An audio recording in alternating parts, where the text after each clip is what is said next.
हम मार लेंगे आप, ठीक है। हमारे साथ जुड़े हैं केंद्रीय प्रवक्ता रविशंकर यादव जी। इनसे जानेंगे कि क्या झारखंड में चुनावी माहौल है और बरगट्ठा विधानसभा में क्या स्थिति रहेगी। पिछले कुछ दिनों पहले हम लोग जयराम महतो जी का भी इंटरव्यू लिए थे, उसमें जानने का प्रयास करते हैं कैसे कैसे रणनीतियाँ बनाई जा रही है। सबसे पहले मैं रविशंकर जी आपको अपने चैनल की तरफ से धन्यवाद देता हूँ कि आप ये बेड़ो कला क्षेत्र में आए। आप ये पहले यहाँ खिलाड़ियों को क्या संदेश देना चाहेंगे? सबसे पहले आपके चैनल को हम झारखंडी खतियानी जोहार करते हैं और अपने झारखंडी खतियानी भाइयों, आवाम और आपके लोगों को हम चाहते हैं कि आपके चैनल को देखें, लोग सब्सक्राइब करें, लाइक करें। आप देख रहे हैं कि खेल का पूरा माहौल है, यहाँ पर भीड़ लगा हुआ है। युवाओं में खेल के प्रति आज भी रुचि है। बहुत सारे युवा राजनीति में जा रहे हैं, कोई नौकरी की तलाश में है। झारखंड में आए दिन रोजगार का भी समस्या बना रहता है। तो खेल से जो बच्चे आगे बढ़ते हैं उनके लिए क्या संदेश देना चाहेंगे आप? निश्चित रूप से जीवन में खेल खेलना चाहिए और फुटबॉल एक ऐसा खेल है जहाँ पर ना कोई साधन और संसाधन की जरूरत पड़ती है। यदि ज़रूरत पड़ती है तो आपकी शरीर की ताकत और दिमाग का खेल। आप यदि फुटबॉल खेलते हैं तो ये ऐसा खेल है जहाँ पर आप निरोग रहते हैं। आप शहरों में जाके देखें तो बहुत सारे लोग blood pressure, sugar, BP, EP में परेशान रहते हैं, लेकिन ग्रामीण क्षेत्र का नौजवान जो इस खेल को खेला है वो सबसे ज़्यादा उसका शरीर फिट रहता है। और कहा गया जो फिट रहेगा वही हिट रहेगा, जो फिट नहीं रहेगा वो कभी हिट नहीं रह सकता है। इसलिए हम समझते हैं कि इस खेल को हर एक नौजवान को हर एक क्षेत्रों में खेलना चाहिए। बिल्कुल बिल्कुल। आप हम लोग इससे राजनीति के रुख करते हैं। बरगट्ठा विधानसभा का अलग माहौल रहा है। इसलिए जब से झारखंड बना है उससे पहले से बरगट्ठा विधानसभा करीब कितने वर्ष बीत चुके हैं। आज भी जनता विकास की बात बोलती है। वर्तमान में विधायक हैं, निर्दलीय थे, अभी भाजपा में शामिल हो गए हैं। इससे पहले भी विधायक बदलते रहे, लेकिन आशाएं अभी भी लोगों को लगी हुई है कि बरगट्ठा विधानसभा का पूर्णतः विकास नहीं हो पाया है। क्षेत्र में पर्यटन स्थल का विकास नहीं हुआ, रोड वगैरह का निर्माण छोटा मोटा तो हो ही रहा है, लेकिन आपको कहीं ना कहीं लगता होगा कि आए दिन जनप्रतिनिधि एक दूसरे के ऊपर पलटवार करते हैं।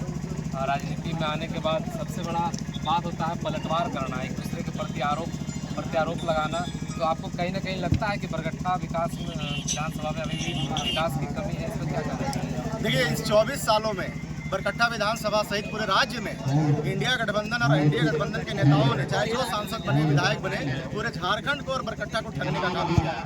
बरगट्ठा विधानसभा नेतृत्वहीन है।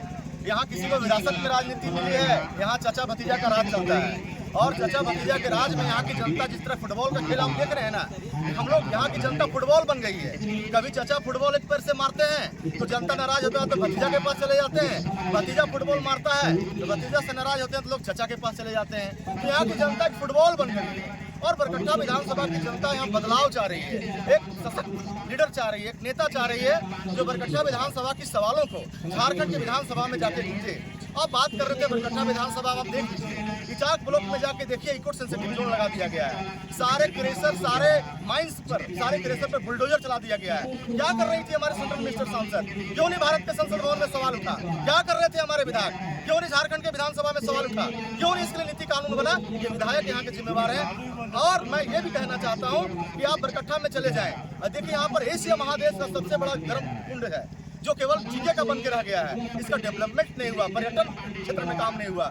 बरगट्ठा में जाके देखिए, महिला डिग्री कॉलेज खुला हुआ है, एडमिशन प्रोफेसर नहीं है। हमारे जयनगर में चले जाइए, पॉलिटेक्निक डिग्री कॉलेज खुला हुआ है। चाचा भतीजा फीता काटने के लिए पूरा थकला थकली कर रहे थे, लेकिन एडमिशन चालू हो गया, लेकिन प्रोफेसर नहीं है। तो हमारे बच्चे, हमारे क्षेत्र के बच्चे पढ़ेंगे ही नहीं तो आगे बढ़ेंगे कैसे? क्या बिल्डिंगों को चाटेंगे? क्या जाके वहाँ जाके कलम को और दीवारों को गिनेंगे? इसलिए हम कहते हैं जब हम सरकार में आएंगे, जेबी कैसे सरकार में आएगी, हमारे टाइगर जयराम महतो इस राज्य के मुख्यमंत्री बनेंगे, ये सारी चीज में हम लोग संशोधन करेंगे। अभी देखिए, बांजेडी पावर प्लांट हमारा जयनगर ब्लॉक में है, 5000 लोग वहाँ पे काम कर रहे हैं। 5000 में 4343 लोग, 4300 लोग यूपी, बिहार, बंगाल के लोग हैं। 32 लाख गांव के लोग जमीन दिए हैं। जमीन हमारी गई है, हमारे राज्य के कोयला, हमारे राज्य के पानी से बिजली बन रहा है और नौकरी मिलेगा बिहार, बंगाल और यूपी वाले के लोग को। हमारे बरकट्ठा विधानसभा के क्षेत्र हमारे जयनगर के लोग जाकर के दिल्ली, बम्बई या तेलंगाना में 5,000 10,000 नौकरी में भटक रहे हैं और बम्बई में राज ठाकरे जैसा गुंडा हमारे लोगों को मार के भगा दिया जाता है। हम सरकार में आएंगे, हमारे टाइगर मुख्यमंत्री बनेंगे, बरकट्ठा से विधायक हमारा प्रत्याशी जेल की हम कैंची छाप से बनेगा। इसके लिए नियम बनाएंगे, कानून बनाएंगे, नीति बनाएंगे, प्लांट में चीफ इंजीनियर से आंख मिला के बात करेंगे और कह के बताओ जो तुम्हारे यहाँ 42-43 बाहर के आदमी काम कर रहा है, दिखाओ आधार कार्ड और लो हमारे 32 गांव और अगल बगल क्षेत्र के लोगों का आधार कार्ड, जिसकी जमीनें गई हैं, जो प्रदूषण से ग्रसित है, उनको प्लांट में हम नियोजन देंगे, रोजगार देंगे। और जितने भी इंटर कॉलेज हमारे बरकट्ठा विधानसभा क्षेत्र में है, आप जाके देखिए, साइंस का टीचर नहीं मिलेगा, कॉमर्स का टीचर नहीं मिलेगा, फिजिक्स, केमिस्ट्री, बायोलॉजी, मैथ का टीचर आपको नहीं मिलेगा, केवल साइंस पे एडमिशन हो रहा है। अब एक बात बताइए, हमारे बच्चे पढ़ेंगे ही नहीं तो नीट की तैयारी कैसे करेंगे, इंजीनियरिंग का तैयारी कैसे करेंगे? ये विधायक और सांसद के बच्चे केवल करेंगे, उद्योगपतियों के बच्चे करेंगे और वो लोग डॉक्टर इंजीनियर बनेंगे। हमारा गाँव का बच्चा तो नहीं बन पाएगा। हम लोग सरकार में आएंगे, ये सारे डोमिसाइल नीति खतियान आधारित हम लोग बनाएंगे, नियोजन नीति बनाएंगे और सारे रिक्तियों को भरेंगे। ऐसा नियम और नीति कानून यहाँ पे बनाएंगे कि बरकट्ठा सहित पूरे राज्य में टाइगर का डंका बजेगा और यहाँ के खतियानिया लोगों की बात होगी, यहाँ के झारखंडियत की बात होगी और एक झारखंडी के जनमानस को लगेगा कि हमारे लिए नियम बना है, हमारे लिए कानून बना है, ये हमारा राज्य है, ये हमारी सरकार है। कहीं ना कहीं लगता है पूरे विधानसभा की बात करें या पूरे झारखंड की बात करें तो खनिज संपदा यही पर है। बाकी बहुत सारे जो आए हैं प्रवासी मजदूर में जाते हैं, जीविकोपार्जन के लिए आए दिन बहुत खबरें जो होती है, बहुत सारी समस्याएं। देखिए, इस पर क्या कहें? अभी मैं आपको कहना चाहता हूं कि हम उस सरकार में जी रहे हैं, हम गुलामी की ओर बढ़ रहे हैं। आप भी बरकट्ठा माटी के बेटा है, यहाँ तमाम लोग बरकट्ठा विधानसभा के क्षेत्र रहते हैं, जिनके गांव में नदी है और आपकी नदी में बालू है, आपको है हिम्मत, आपका खनिज संपदा है, एक ट्रैक्टर बालू उठा लीजिएगा, सीओ और दरोगा का चाबुक चलेगा और नहीं और चुपके से 50,000 अंदर से दे दीजिएगा ना तो आपको नहीं अंदर ले जाएगा और नहीं 50,000 दीजिएगा तो आपको मामू घर भेज देगा, आपका ट्रैक्टर सड़ जाएगा। लोग किस्ती लेकर के कर्जा महाजन करके ट्रैक्टर खरीदते हैं। हम उस राज्य में जी रहे हैं जो हम अपने गाँव को बालू नहीं उठा कर सकते हैं। आज पूरे देश में हम 40% खनिज संपदा पूरे देश को देते हैं। हम कोयला देते हैं, बालू देते हैं, पत्थर देते हैं, यूरेनियम देते हैं, बॉक्साइट देते हैं। अब हमारे कोडरमा से अबरक भी जा रहा है, हमारे कोडरमा में लिथियम भी मिल गया और रांची में सोना का भंडार भी मिल गया। इस 24 सालों में जब से झारखंड का निर्माण हुआ, चाहे इंडिया गठबंधन की पार्टी का सरकार रहा हो, चाहे एनडीए का सरकार रहा हो, उन लोगों ने खनिज संपदाओं को लूटा है। यूपी और बिहार वाले लोगों को माइनिंग का मिलता है, उन लोगों को यहाँ पे लीज मिलता है, हमारे बाल बच्चों, हमारे खतियानी भाइयों को, हमारे नौजवानों को नहीं मिलता है। हम लोग सरकार में आएंगे तो जयराम मातो ने कहा है कि आप हमको शासन दीजिए, प्रशासन हम ठीक करेंगे। और हम आपके चैनल के माध्यम से राज्य की जनता को कहना चाहते हैं, एज ए केंद्रीय प्रवक्ता के हैसियत से कहना चाहते हैं कि आप झारखंड में सत्ता परिवर्तन करिए, टाइगर जयराम महतो के हाथों में बागडोर दीजिए और एक 800 विधानसभा में टाइगर जयराम महतो के द्वारा जो प्रत्याशी आएगा, हमारा कैंची छाप सिंबल होगा, उसके सारे विधायक को आप जिताइए और टाइगर को मुख्यमंत्री बनाइए। आप सत्ता परिवर्तन करिए, हम लोग सरकार में आएंगे तो व्यवस्था परिवर्तन करेंगे और झारखंड की बात होगी और झारखंड एक नव निर्माण होगा और झारखंडियों लोगों को लगेगा कि खनिज संपदाओं में हमें रोजगार का अवसर मिला है। पिछले 24 साल में पार्टियां राज्य में आई, सत्ता में आई और पिछले साल में विकास ने उपाय आप ब्लॉक में चल जाइए, किसी जगह में चल जाइए तो किताबों की कमी है, सरकारी है और भ्रष्टाचार इस प्रकार से फैला हुआ है। बातों की आप बात उठाएं, बातों की बात हमारे जो झारखंड की सबसे बड़ी जगह मानी जाती है दामोदर की बात का बालू है, प्रतिदिन पता नहीं कौन सा जगह पे जा रहा है। अगर की बात करें तो रोजगार के कुछ साधन लोगों को मिलते हैं, लेकिन गाड़ियाँ पकड़ी जाती है, छोड़ दी जाती है, हर जगह राजनीति लगा हुआ है और आए दिन जो है झारखंड में व्यापक प्रकार के भ्रष्टाचार फैला हुआ। इस पर क्या कहना चाहिए? देखिए, मैं सीधे सरकार का दोषी मानता हूँ। अभी आप देखिए, एक सीओ का, एक बीडीओ का, एक दरोगा का ट्रांसफर पोस्टिंग होता है, सरकार 25 से 30 लाख होती है। एक आईएएस और आईपीएस का ट्रांसफर पोस्टिंग होता है तो हर एक जिला के एसपी का, डीसी का रेट खुला हुआ है इस सरकार में, करोड़ों रुपए का खेल होता है। अब एक बात बताइए, जो सीओ, दरोगा, जो बीडीओ, जो आईएएस आईपीएस अधिकारी सरकार को रुपया घूस देकर पोस्टिंग ट्रांसफर कराएगा, उसका राजा हरिश्चंद्र बनेगा? वो जनता के पेट यंत्रणी से निकाल के लूट लेगा। आज सीओ ऑफिस चले जाइए, दाखिल खारिज के नाम पर, ऑनलाइन के नाम पर, रसीद काटने के नाम पर कर्मचारी सीआई और सीओ जो है हमारे झारखंडियत मानुष को लूट रहे हैं। बर्बाद कर रहे हैं, कंगाल कर रहे हैं। आप थाने चले जाइए, हमारा कोई लड़का का कैरेक्टर बनाना होता है तो मुंशी का पैतरा देखिए, दरोगा का पैतरा देखिए, 3 दिन हमारा लड़का घूमता है, पैसा मांग के जाता है। आप बीडीओ ऑफिस में चले जाइए, चाहे डीटीओ ऑफिस में चले जाइए, डीडीसी ऑफिस चले जाइए, आज के किसी भी कार्यालय में, सरकारी कार्यालय में चले जाइए, भ्रष्टाचार का अड्डा बना हुआ है। हम लोग सरकार में आएंगे, ये सिस्टम को बंद करेंगे। हमें एक बात बताइए, आज ये कौन सी सरकार है भाई? 1985 रघुवर दास जब मुख्यमंत्री थे तो डोमिसाइल लाया 1985 स्थानीय नीति, नियोजन नीति, वो तो झारखंड का बेड़ा कर नर्क पार कर दिए। अब हम लोग को लगा कि हेमंत है तो हिम्मत है, लेकिन अब हम लोग को लग रहा है कि हेमंत है तो दिक्कत है, कि हेमंत को भी झारखंड से भगाना होगा, इस गद्दी छीनना होगा। इसलिए छीनना होगा कि देखिए, जितने भी झारखंड में एग्जाम हुए, जेपीएससी का एग्जाम हुआ, जेएसएससी का एग्जाम हुआ, सीजीएल का एग्जाम हुआ, दारोगा का एग्जाम हुआ, टीचर का एग्जाम हुआ, हमारे बच्चे, हमारे नौजवान फार्म पे फार्म भर रहे हैं और पता चलता है कि कल एग्जाम है, 2 दिन पहले सीटवे क्वेश्चन पेपर में लीक आउट हो जाता है। और लीक आउट हो जाता है, उसके बाद क्या होता है? 25 लाख, 30 लाख, 40 लाख में सीटें हमारी बिक जा रही है। यूपी बिहार के लोग हमारे बच्चों के पेट पर हमला कर रहे हैं, हमारे पेट की नौकरी, हमारा मुंह करने वाला दूसरे प्रदेश के नौजवान छीन के ले जा रहे हैं। इसलिए ले जा रहे हैं कि हेमंत सरकार ने 60-40 का नीति लाया, जिसका विरोध जेबी केसर, जेल के टाइगर के नेतृत्व में हम लोगों ने विधानसभा का घेराव किया। बोला राज हमारा है तो शासन भी हमारा चलेगा, हमारे लिए नीति नियम कानून बनेगा। हम 60-40 का विरोध करते हैं क्योंकि हिंदुस्तान में जितने भी राज्य हैं, सभी राज्यों में अपना डोमिसाइल और 90 का कानून चला हुआ है, सब लोग अपना कुरान खोल के रखा हुआ है। और हमारे राज्य क्या झारखंड से बाबा का ढाबा है क्या कि कोई भी आएगा यहाँ लूट के नौकरी लेके चला जाएगा, कोई भी आएगा बालू पत्थर लूट लेके चला जाएगा? हम लोग आवाज दिए हैं, हम लोग खतियान की बात किए हैं, हम लोग झारखंडियत की बात किए हैं। हम जनता से अपील करना चाहते हैं कि पिछले 24 साल में जिस प्रकार से लोगों ने लूटा है, केवल नली गली सड़क की बात किया है, कोई नीति नियम का कोई विधायक सांसद नहीं बात किया है। टाइगर जयराम महतो झारखंड का जननायक, एक मसीहा का उदय हुआ है, जिन्होंने नीति नियम का कानून का बात किया है। हम आह्वान करना चाहते हैं आपके चैनल के माध्यम से कि हमारी सरकार बनाइए। हम सरकार में आने के बाद ये सारे सिस्टम को ठीक करेंगे और दुरुस्त झारखंड में नव निर्माण करेंगे। शंकर, आप भी सभी जनता जानती है कि जेबी केसर जिस तरह से 60-40 के मुद्दे पे आई, ये बहुत सारे मुद्दों पर आपकी पार्टी ने झारखंड में एक बड़ा चेहरा बनाया। झारखंड में आज सभी लोग जेबी केसर को जानते थे।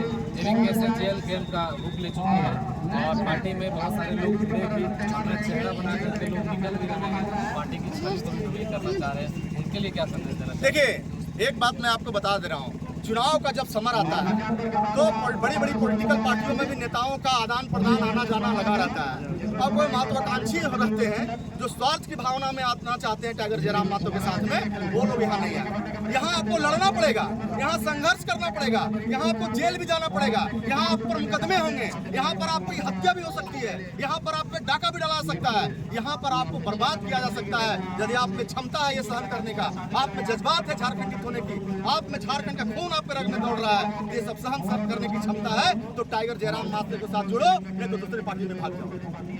पार्टियों का बदलाव तो नेताओं अपनी सुविधाओं के साथ करते हैं और आए दिन जो है अपना बहुत सारे ऐसे यूट्यूबर्स भी हैं जो उसको हवा दे रहे हैं कि संजय मेहता पार्टी तो क्या होगा। तो खैर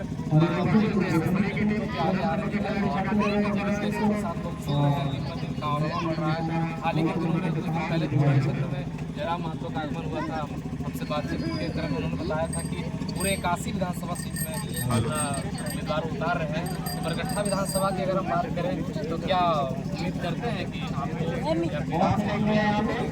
या फिर जनता चाहते हैं कि विधानसभा टिकट में, और जनता के लिए आप क्या मतलब सोच के रखे हैं? क्योंकि विधानसभा की जब बात कर रहे थे तो विधानसभा में सभी आते हैं नए मुद्दे के साथ, लेकिन एक बार 2 बार विधायक रहने के बाद भी अगर विकास की बात करता है तो फिर थोड़ा सोचेगा कि आपको अगर पार्टी तो आप विधानसभा के लिए क्या सोचते हैं? देखिए, निश्चित रूप से मैं राजनीतिक जीवन में हूँ, चुनाव लड़ना हर एक नेताओं का डेमोक्रेटिक अधिकार है, लोकतांत्रिक अधिकार है।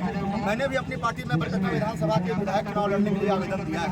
हमने भी अपने केंद्रीय बोर्ड से, संसदीय बोर्ड से टाइगर जयराम महतो जी से टिकट मांगने का लिए आवेदन किया है और निश्चित रूप से यदि मुझे पार्टी जो कि समझती है और मैं ही हरा सकता हूँ चाचा भतीजा को, दूसरा कोई आप हरा भी नहीं सकता है, क्योंकि मैं लगातार बरगट्ठा विधानसभा में दौरा कर रहा हूँ। जनसंवाद कर रहा हूँ, जनता से कनेक्ट कर रहा हूँ, चाहे कोई भी वर्ग के लोग, सब लोग चाह रहे हैं कि चचा भतीजा हटाओ, बरकट्ठा विधानसभा बचाओ। बरकट्ठा विधानसभा में बोला नेतृत्वहीन ये विधानसभा हो गया है, हम लोग लीडरशिप देना चाहते हैं। और मैं पहले बोला कि चाहे थाना हो, सीओ हो, पीओ हो, चाहे इंटर कॉलेज हो, चाहे डिग्री कॉलेज हो, चाहे सुरुज कुंड का मामला हो, चाहे का मामला हो, सारे मुद्दे पे चर्चा होंगे। हमारे लोग पलायन करके दूसरे प्रदेश जा रहे हैं, बांजड़ी में हम नियोजन कराएंगे। ये तमाम मुद्दे हैं। ऐसा बरकट्ठा विधानसभा में महसूस होगा कि माटी का बेटा विधायक बना है तो माटी के लोगों के लिए भलाई होता है। हमारे बरकट्ठा में चचा भतीजा भी माटी के बेटा है, विधायक बने हैं, लेकिन कभी विधानसभा में इनको आप डोमिसाइल खतियान आधारित बात नहीं सुना होगा। खनन नीति, छात्र नीति, उद्योग नीति, स्थापन नीति, पुनर्वास नीति, ये सब का ये चर्चा नहीं करते हैं। ये लोग चर्चा करते हैं कि रोड कैसे बनेगा, नली गली सड़क कैसे बनेगा। अरे 70 साल से तो हम नली गली रोड तो बना ही रहे हैं। झारखंड जब निर्माण हुआ है तो झारखंडियों के लिए नीति नियम बनाओ ना, ताकि हमारे बच्चों की नौकरी दूसरे प्रदेश के लोग लूट के नहीं लेके चल जाए, हमारे खनिज संपदा को बाहरी लोग लूट के नहीं चल जाए। झारखंड खोखला होते जा रहा है, झारखंड कंगाल होते जा रहा है। इस आवाज को हम लोग लेकर गए हैं और झारखंड को बचाने का प्रयास कर रहे हैं। इसलिए हमने कहा कि 2024 में झारखंड का नौजवान किसान टाइगर को आशा भरी निगाहों से देख रहा है, हमारी जेल के हम कैंची छाप को आशा भरी निगाहों से देख रहा है। और निश्चित रूप से हम लोग इस बार सरकार में आएंगे, बदलाव करेंगे और झारखंडी, हर एक झारखंडी को झारखंडी होने पर गर्व महसूस होगा। आप मीडिया के माध्यम से और भी माध्यम से सुनते होंगे कि आए दिन ट्रांसफार्मर लगाने की लड़ाई होती है या फिर दूसरे मामले में आरोप प्रत्यारोप लगता है, तो आपको नहीं लगता है कि जनता जो है जनप्रतिनिधि का हाथ मजबूत करती है विकास के लिए, ना कि छोटे छोटे मुद्दों पर लड़ाई? देखिए, अब समझ लिए कैसा सरकार चल रहा है कि ट्रांसफार्मर की पैरवी विधायक करता है। ये तो सरकार का दुर्भाग्य है, हंसी भी आती है और घृणा भी आती है सरकार से कि आप एक 100 केवीए को ग्रामीण को ट्रांसफार्मर चाहिए, उसका पैरवी विधायक करेगा। जैविक एसएस की सरकार होगी तो वैसे अधिकारियों पे जैविक एसएस का चाबुक चलेगा कि यदि किसी भी गांव में ट्रांसफार्मर उड़ेगा 24 घंटे के अंदर उस गांव में बिजली की आपूर्ति बहाल होनी चाहिए, नहीं तो अधिकारी सस्पेंड और यदि भ्रष्टाचार में पाए जाएंगे तो रांची के होटवार जेल में आपको बंद पाए जाएंगे। ये जेवी केसेस के मैनिफेस्टो में होगा और जेवी केसेस ये करके दिखाएगी। इसलिए हम आह्वान करना चाहते हैं, पूरा झारखंडी मानुष को आह्वान करना चाहते हैं, एक नौजवान किसान को आह्वान करना चाहते हैं कि आइए 2024 के विधानसभा के चुनाव में एक संकल्प लीजिए, क्योंकि संकल्प इसलिए लीजिए कि जेवी केसेस जेल के हम झारखंड में विकल्प के रूप में आ गई है और टाइगर के हाथों में आप कमान दीजिए। अभी आप सुन रहे थे जेवी केसेस जो अब जेल कैंप बन चुके हैं, इनके केंद्रीय प्रवक्ता हैं हमारे रविशंकर यादव जी, बरकट्ठा विधानसभा में अपनी दावेदारी पेश कर चुके हैं। क्षेत्र में आए दिन सभी मुद्दों में रहते हैं। फुटबॉल मैच चल रहा है, यहाँ के मुख्य अतिथि भी हैं और इनसे चुनावी माहौल के बारे में जाने, आगे की खबरों के लिए बने हैं। तो जी हमारे तरफ से जोहार, बहुत बहुत जोहार, धन्यवाद।